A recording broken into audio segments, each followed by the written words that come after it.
Yo, what is going on, homies? It's your boy Stumped back for another OPTC video, and in today's video, we're taking the new Whitebeard vs Shanks into Garp Challenge Revolutionary Army 2. So this is the team, these are the supports, let's dive in. Now, over on the Japanese side of the game, I did actually complete a Revolutionary Army 2 run with these particular units when they released on Japan, so I will leave a link in the description below for that, or I'll try and leave a card at the top of the video, guys. If you guys want to check that team out, it was a little bit different, but I gotta say, Whitebeard vs Shanks, when it comes to this particular content, just like moves through it so damn smoothly, and this particular team was so damn satisfying. I actually completed this on my first run, but I also wanted to just sort of like tweak it a little bit, because I was using stuff like the Brûlé support, and I really wanted to just showcase the power of Whitebeard and Shanks only using their specials on the final stage and how much damage they can both output with the 5x captain abilities. The beautiful thing about Whitebeard and Shanks as well is their versatility is a little bit different to what we've seen with Ace Akainu as well as Big Mom vs Kaido, mainly because they only need 10 turns to get their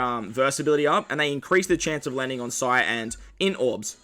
Now, with Whitebeard especially, it's very easy to continuously pop his versatility, as he is only on 1 turn, where Shanks is on 3, but nevertheless, it does work very, very nicely when you pair these two units up together. Once we hit stage 3, we come up against Hack and 3 of his mob enemy friends. They're going to give us an attack down for 3 turns, so this is where we can use the Barker Art special. Now, Barker Art being limit break keyed is very essential.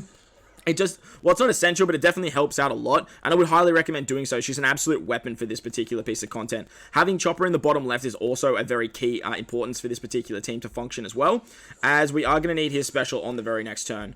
We are using Whitebeard as our captain here. Normally, I would always run Shanks and then bring a friend Whitebeard, but the reason I'm using Whitebeard as my captain is that way we have an int character as our captain, so that way Barker Art's Orb Boost actually comes into play for this particular stage as well. The beautiful thing about this particular team is it has a lot of healing, it has a lot of damage reduction, and has a lot of HP. With Shanks, we get 1.5 times HP, as well as 20% damage reduction with Whitebeard, and we have access to the Magello ship, which is really, really nice. Once we move on to the next stage, we come up against EGOgotic and the Kamakama Girls. They are going to put us with 4 turns of Blind, 4 turns of Despair, and they roll back our top and middle row specials. This is where we are going to use our Chopper special here. He's going to remove the Blind and the Despair, and he's also going to give us some healing. We can then use the versatility of our Whitebeard. That's actually going to give us like 90% damage reduction, and because he's only on like 10 orbs, we can actually get this back a lot of times throughout the run. We can just tank a lot of damage, and it just works so nicely. You guys will see what I mean as we make our way through this particular event. So we're going to use that Whitebeard special, versatility, where we split the skies. And for you manga readers, you guys know why that scene has become way more hype.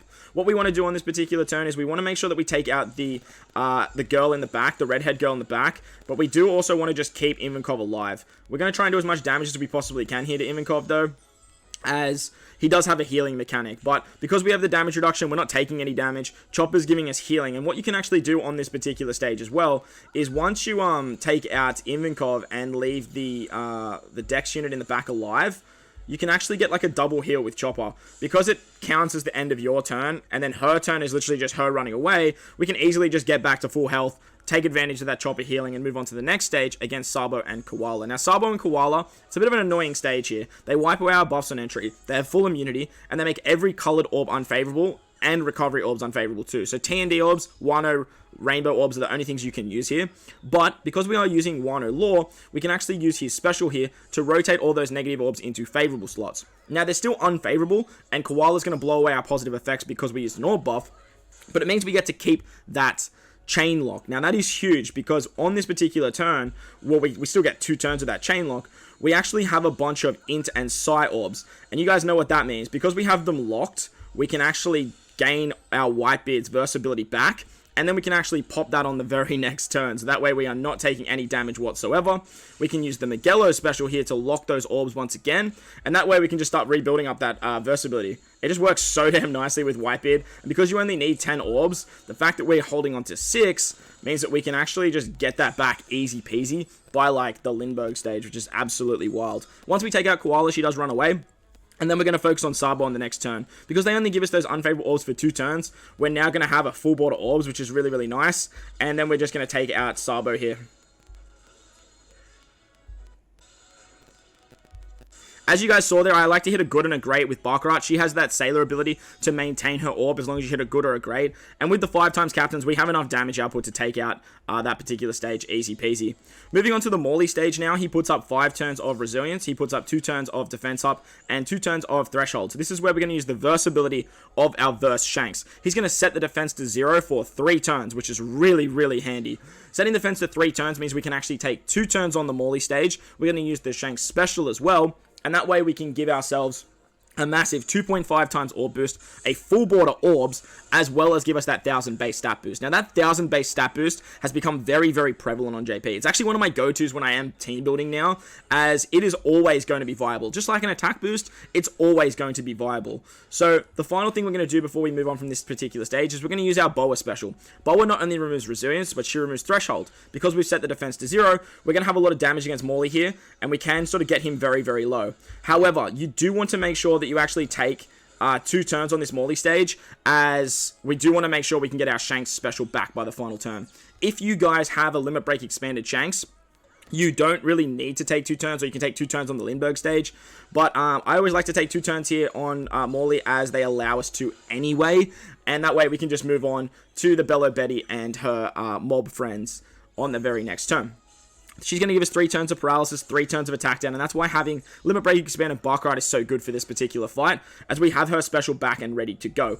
We're going to use that that special here, and then we can use our Whitebeard versatility once again, as Bello Betty actually puts up an attack buff. She does about 10,000, so we are going to put that attack buff back up. Sorry, the defensive buff back up. Oh, I missed that. Perfect, but that's fine. We're going to put that defensive buff up, so then she just basically does no damage to us whatsoever, and then we can take her out on the very next turn. Because we have a bunch of int units, we can literally just attack, and we can take her out. She doesn't really do too much, so it's always nice to take her out with normal attacks. We can say goodbye to Bello Betty.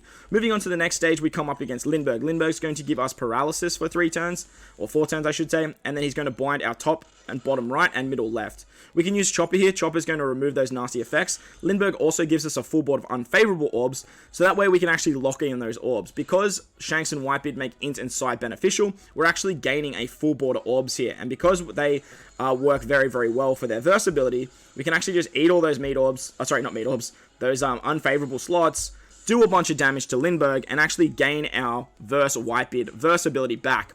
Because we have the Chopper healing on this particular stage, all the damage that Lindbergh's doing to us doesn't really matter all that much, but you do actually want to take 3 turns on Lindbergh here, so that way we can actually get our Shanks' special back ready to go. You really just want to make sure that you have Whitebeard's versatility ready by the next turn, so you can either use it on the first turn of Carousel or the second turn of Carousel. It doesn't really matter where you use it on him, you just want to make sure that you have Whitebeard's ready to go, as well as Shanks', because his is very handy as well. Once we hit that 3rd turn on Lindbergh, we are going to just take him out. Ideally, you just want to remove the orbs that aren't beneficial, hit some perfects, so that way we can actually get some healing back, and then we can move on to the Carousel stage. Moving on to this Carousel stage, he puts up 2 turns of Threshold and gives us 2 turns of Despair, respective to your sockets. We don't really need to do all that much here. We are just going to use the versatility of Whitebeard. That way we don't take too much damage. And then we're just going to pass a turn. Carousel's going to rotate our orbs every single turn, so like don't stress too much about like trying to hang on to matching orbs and stuff like that, as they're going to be disappeared anyway. Because we get Despaired, we do lose a lot of HP, as Shanks provides us a 1.5 times HP buff, but thanks to Whitebeard's damage reduction and that amazing versatility, as you can see, like we are in very, very good stead when it comes to our HP pool. Once the Despair and the Threshold's gone, we are going to use the versatility of our Shanks. That is going to set the defense to 0 one more time, for 3 turns I should say, and then we can use the Law special to give ourselves an orb buff as well as a chain lock. On the 3rd turn, Carousel actually gives us the chain coefficient reduction, so utilizing the Law special here helps out a lot, because we are going to be sitting at a 2.5 times chain lock no matter what. Once we've done that, we can move on to the final stage against Sabo and Koala. Sabo and Koala only let us use 2 specials. They reduce our recovery, they have full immunity, and they give us a full board of block orbs. Now this is where the true power of Whitebeard versus Shanks shines, because we are literally only going to use our Whitebeard and Shanks special, and that way we can take out both Sabo and Koala with just literally their amazing orb boost, their amazing attack boost, and their amazing base stat boost. So let's watch this beautiful Shanks special. I love this special so damn much.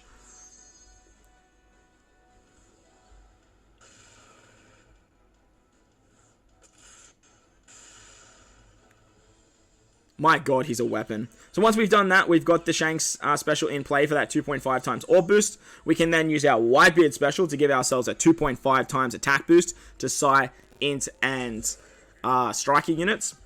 And that way, we have 1,000 base stats as well. And we are going to say goodbye to Sabo and Koala.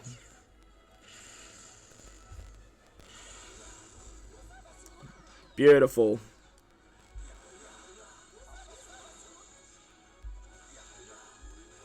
Finish it off with my boy Shanks. Don't even need to hit a perfect there. So much damage. Absolutely so much damage. So that's going to wrap up the video today, guys. I hope you guys enjoyed this one. If you did, make sure to go down there and belt the like button for me if you're new to the channel. Hit that big red subscribe button too. But guys, wherever you are in this beautiful world, please remember to enjoy the rest of your day. As always, homies, I thank you guys for watching, and I'll catch you guys in the next one. Lates!